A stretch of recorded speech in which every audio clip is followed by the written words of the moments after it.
America's not the land of the free. Hi everybody! Thank you for clicking on this video and welcome to the Hickson Diaries, where we talk about my life as an American living here in the UK.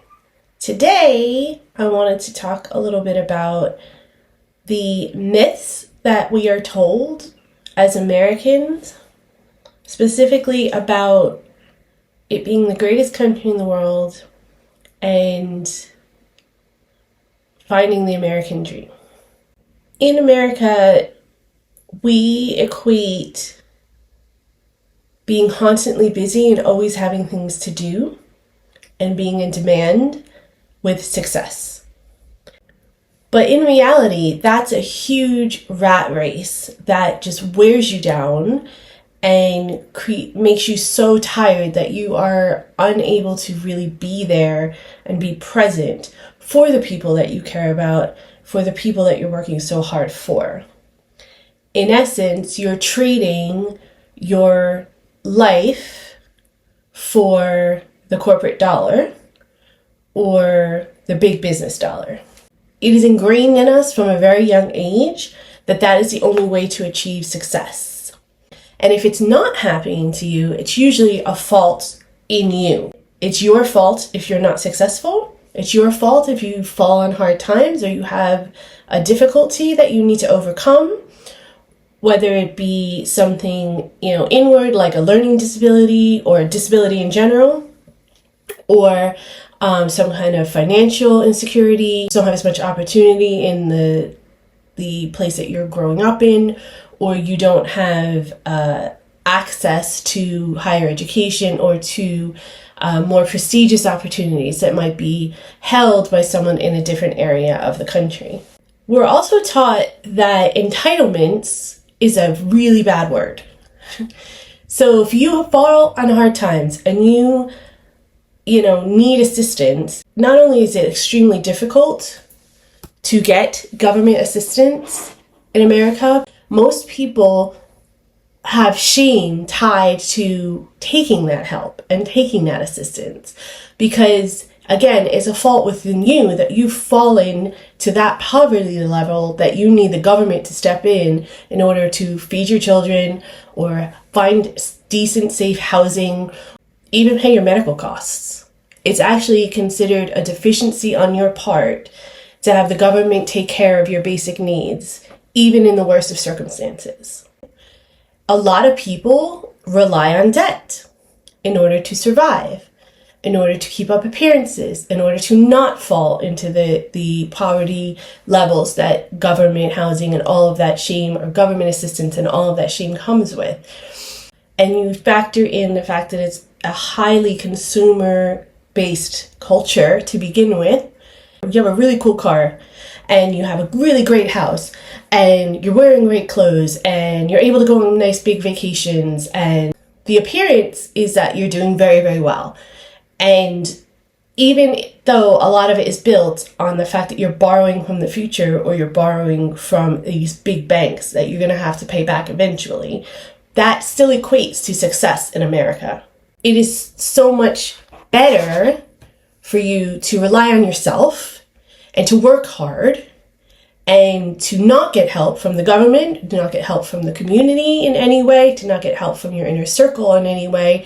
You have to just keep working and work harder and harder and harder in order for you to achieve that success. And you are not considered successful if you have a paid off house, because it might be, a smaller, more modest home. You're not considered successful if you shopped at, secondhand and thrift stores for your clothes in order to send your kid to college. That's still not considered success. It's all about the appearance. It's all the outward society is viewing of you. Because of that, meritocracy is a huge lie. You can't really work yourself to success in the parameters that you never will have any help from anyone.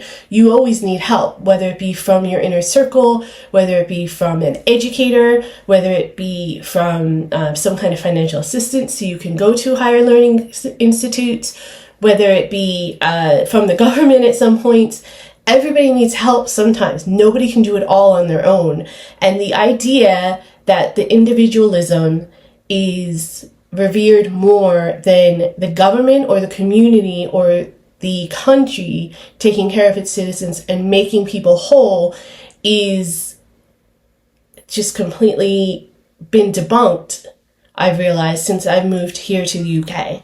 Here in the UK, the community ties are so strong, whether it be locally or nationally. Don't get me wrong, the UK is not perfect. There's definitely things that need to be strengthened and reformed. There's lots of things that can be done to improve the UK's way of life as well. And I know that there are people in the UK that are feeling a little bit of this type of influence that we have in America as well. But Americans are so ingrained that you have to do it on your own and that any kind of help is considered a failure. And it's a complete lie. Another myth that we are told a lot in America is how we're the land of the free. Freedom is sort of an interpretive word. It means something different to everybody.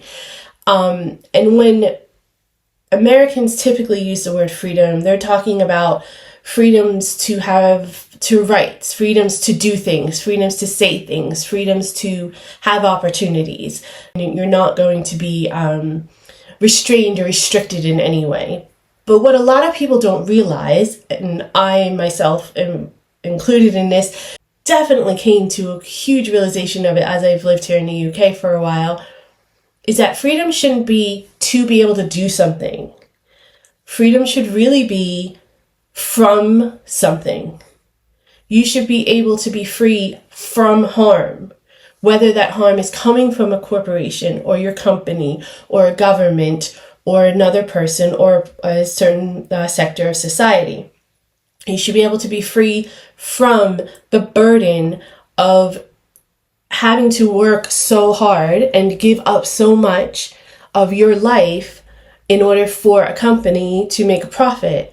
You should have freedom from feeling unsafe walking down the street or sending your children to school. We're also told that America is the greatest country in the world and everyone else in the world looks up to us, wants to be us, and wants to be a part of our nation. Living in another country makes you realize how untrue that really is. There are many amazing opportunities that are still available in America. And there are lots of places in the world, unfortunately, that are not doing well. And America does look like a beacon on a hill in a lot of those instances. But it isn't always. In more cases than not, a lot of people are feeling that and seeing that because America's foreign policy involvement has been mediocre at best, as a lot of the policies have been implemented and carried out in the interest of the business leaders and the corporations and those in power, rather than in the interest of the people in that country or even in American interests, other than the people that are in power or have the money. And we're not a democracy anymore. We're an oligarchy. There are a few people in power that have enormous influence on everything that happens, including the people that run for our government. We're told all the time that it's our responsibility as being part of a democracy to participate in these functions of elections and having conversations, national conversations, as well as local conversations with our governments and the people that represent us in order to do better. And we are bombarded with requests to donate to these people and support these people without getting very little in return from them. Because their primary interests are those who finance their campaigns. Not my $20 donation, because that's all I could afford, if that, but someone who's donating $100,000 or they have a business that relies on oil consumption and need help with the regulations. Not about regulations as far as taking care of the citizens of the United States to make sure that they are not getting ill or hurt in any way, not about saving the environment, not about protecting the future or protecting the interests of the nation overall. Regulations that allow them to cut costs and not have to answer to anybody.